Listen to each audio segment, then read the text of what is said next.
Viltrox is going premium, and it's gotten to the point where now I pay attention to their lens releases as much as I pay attention to Sony, Sigma, and Tamron releases because they are getting very, very good. Now this is a new lens for Sony APS-C. It is designed specifically for APS-C. It is a 75mm F1.2. This has been out for Fuji X-mount for a while, and it's now available for Sony.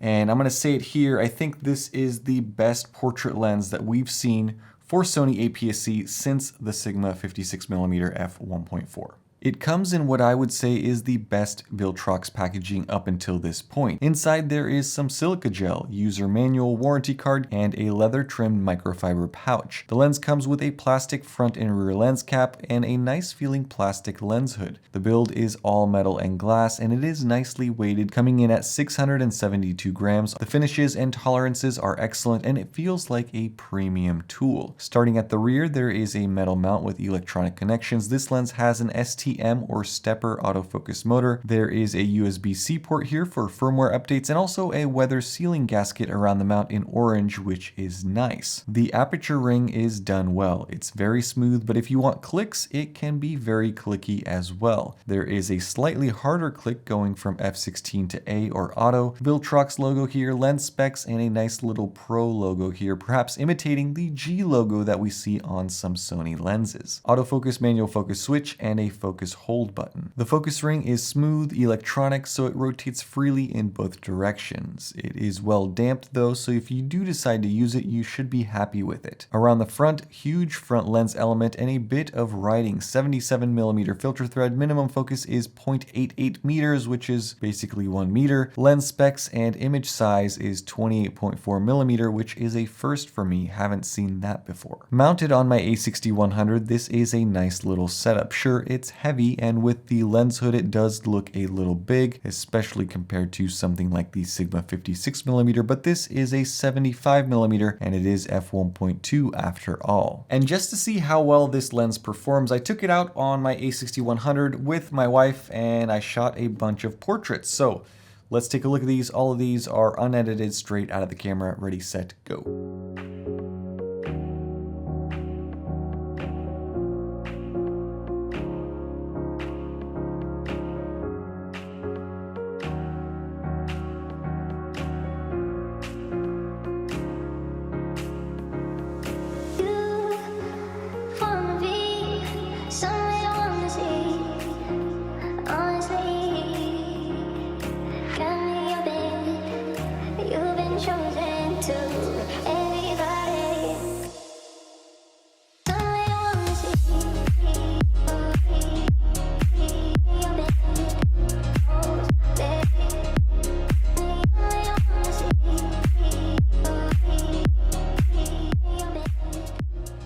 And that is that. This lens is an exceptional performer. I was looking at some of my samples while I was shooting them through the viewfinder, and yeah, they looked very, very good, I thought. And mind you, all of my samples were done wide open at f1.2. The center of the frame at f1.2 is sharp, razor sharp, without any stopping down necessary. The corners also look quite sharp even wide open. Optically, this lens has almost no flaws. There is a little bit of vignetting wide open, and the flares do have a little bit of ghosting to them, but beyond that, there's really nothing to complain about. Sharpness is stellar. The colors and contrast are punchy and vibrant. There's no pincushion or barrel distortion to report. Even chromatic aberration is incredibly well controlled to the point that it's a non-issue. And the bokeh is so smooth and nicely done. At effectively 112mm on a full frame camera, you get a ton of background compression, subject separation, just blurry goodness. But of course, there are some negatives, and I'll give you guys 3 of them just because they may make or break this lens for you. The first is the autofocus performance. It is almost silent, it's pretty accurate, but it is a touch slower and uncertain compared to high-end Sony and Sigma lenses. This isn't very noticeable for photography, but when you start recording video, you will see it a bit more. It sometimes racks a little past focus and then back, similar to what we used to have to deal with on every single lens back when DSLRs were at their prime. Second, minimum focus distance is pretty big. You have to be a good meter or about 3 feet away from your subject for this lens to focus on it. So you won't be shooting macro with this lens, especially not with its 0.10% magnification. And third, if you are using this lens for video work, focus breathing is quite apparent, so it's not the best for shooting cinematic movies. But beyond that, what an incredible new lens from Viltrox. They are stepping it up and putting themselves right up there with the big three of Sony, Sigma, and Tamron. Now you might be asking, how does this new lens compare to the Sigma 56mm F1.4?